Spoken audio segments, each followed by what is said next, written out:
Well, due to some inclement weather, I had to postpone completing the LED installation, but it's sunny out now. There's still a lot of wind, which is a bit of a pain for putting the fairings back on, but I'm going to give it a try. I don't have a lot of room to work in this messy workshop, but I just want to show you the fairings that I've completed.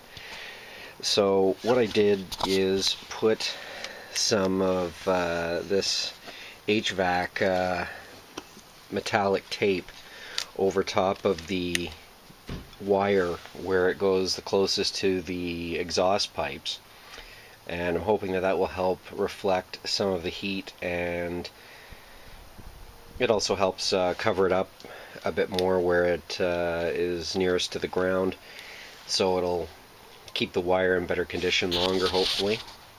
And you can see where it's wired along using those adhesive mounts right up to the top, and then I've got the two connections where it's going to connect into the harness.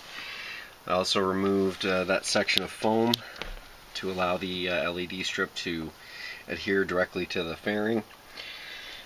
And I also cut a small section of the foam out to allow the wire to go through as well from the ground effect light.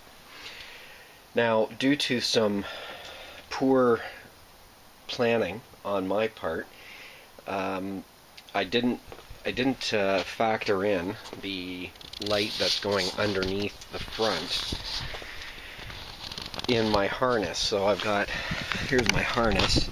I've got 4 connections, but I ended up having 5 lights that I needed to connect, 2 from each fairing plus the one at the front. So what I ended up building was one more splitter that is actually going to be used for the 2 connections on the right side. The right side is going to be the one that'll come off the most, I figure, for oil changes and whatnot. So this will make it one connection that gets unplugged, and then the rest of the fairing can come off easily. Now, to put the LED at the front, what I ended up doing was, because there's one light that's going across 2 pieces, you can see here that there's a split. What I did is I put one half on Velcro and the other half is permanently mounted. So there's a split there. I'm hoping that that's gonna be as durable as I need it.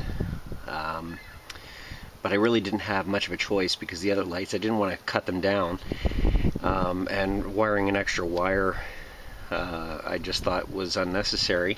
So I figure this will do the job well enough.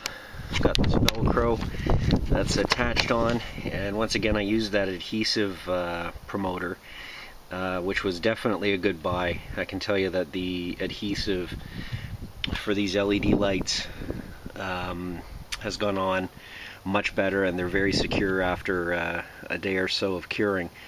They're not going anywhere, so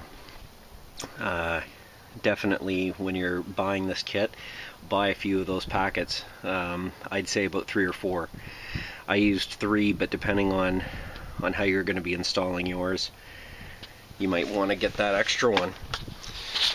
I haven't looked at any local auto supply places to see if they would have it, but in any case. So I'm going to finish this up. I'm going to put my additional connector on one of these leads here. I've already, after building this, I already used my multimeter and tested all the connections, and everything's good. So I'm ready to put the fairings on. Well, I've got the fairings all put back on.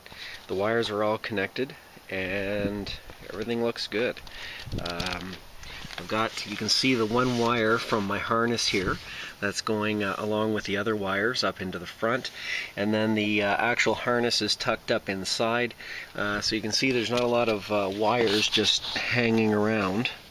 They're all nice and tight into the fairing, and then there's the secondary harness that I was talking about going to the right fairing, and then some of the wires coming up from the left side.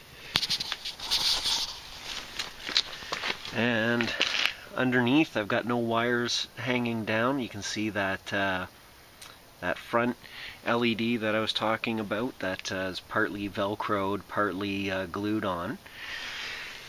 And taking a look at where the wires are coming up from the ground effect so close to the pipes here, I'm glad that I put that tape on.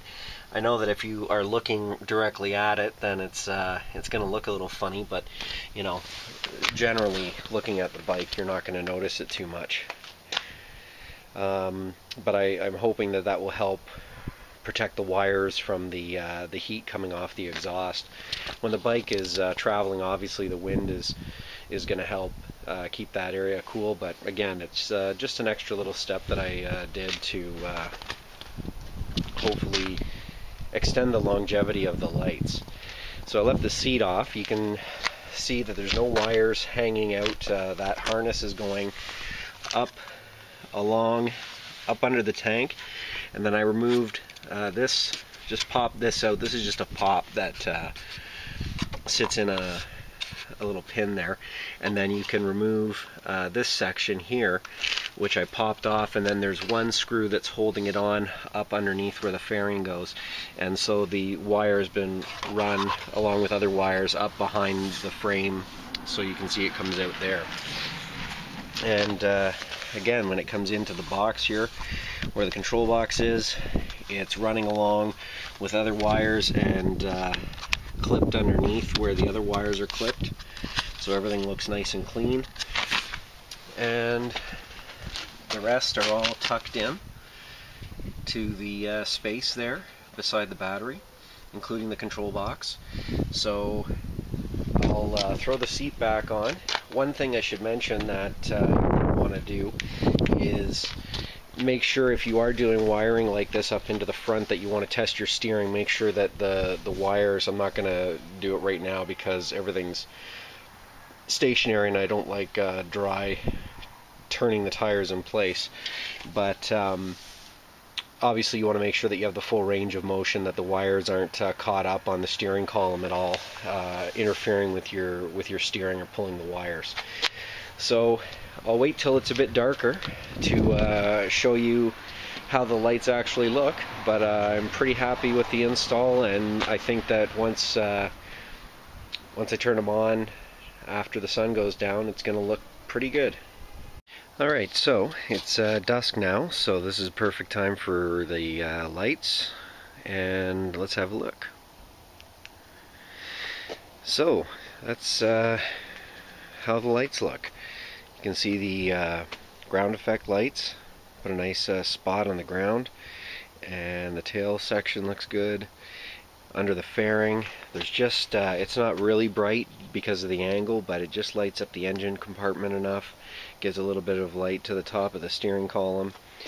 And up at the front, got the lights on the front fender area. Go around to this side. Again, that little glow inside of the engine compartment. So I'm very, very happy with it. We'll take a look and see how it looks with the rest of the lights on.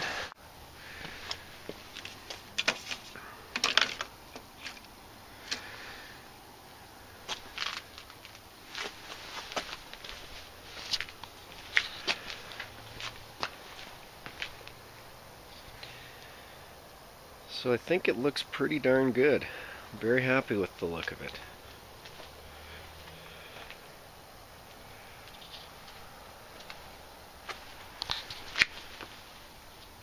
Can't see the LEDs because of the position of them and the curve of the fairing.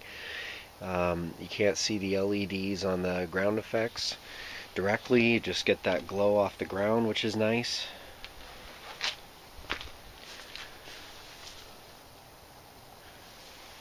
I think it looks great.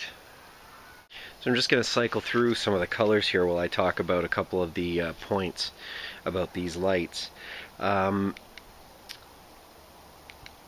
The 16 million color advanced kit is definitely the way to go as far as I'm concerned. I love the fact that I can change the colors of the lights to all these different colors that you're seeing here. and love the remotes that come with the kit. The LEDGlow kit, as far as I'm concerned, is a great kit. It's very well made, very well designed. The LEDs are nice and flexible for multiple spots on, depending on what type of bike you've got. So it's really good that way. I like the blue too, it looks pretty cool.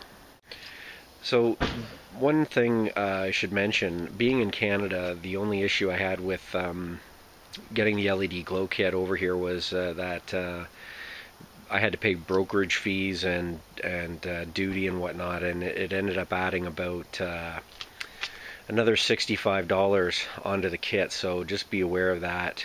I don't know if they have Canadian distributors. I'm actually so happy with this kit that I would be interested in distributing it myself, but because I think it looks great. It's a very high quality kit, as I said, and I'm very happy with the features, the different flashing modes and things like that you can do to it. And I love this kind of, I call it the breathing mode, where it just sort of kind of glows on and off. Just love it. I think it looks great, and I'm going to be very happy with the extra visibility that this gives me at night riding the bike. And as far as legality goes, I'm pretty sure that if I was to switch the lights to amber, which I've done here, amber lighting in this jurisdiction, there's no real restrictions on it. Like, you can drive down the road with a flashing yellow light on the top of your car if you want. It's just a safety thing. So if I get any grief from anybody driving down the road with the green, that I'll probably keep it on. It'll probably be either the blue or the green that I'll keep it on. But hopefully, if any cops were to stop me, they would understand the fact that, first of all, the lights aren't shining in a direct way that would blind anybody or cause any distraction that way.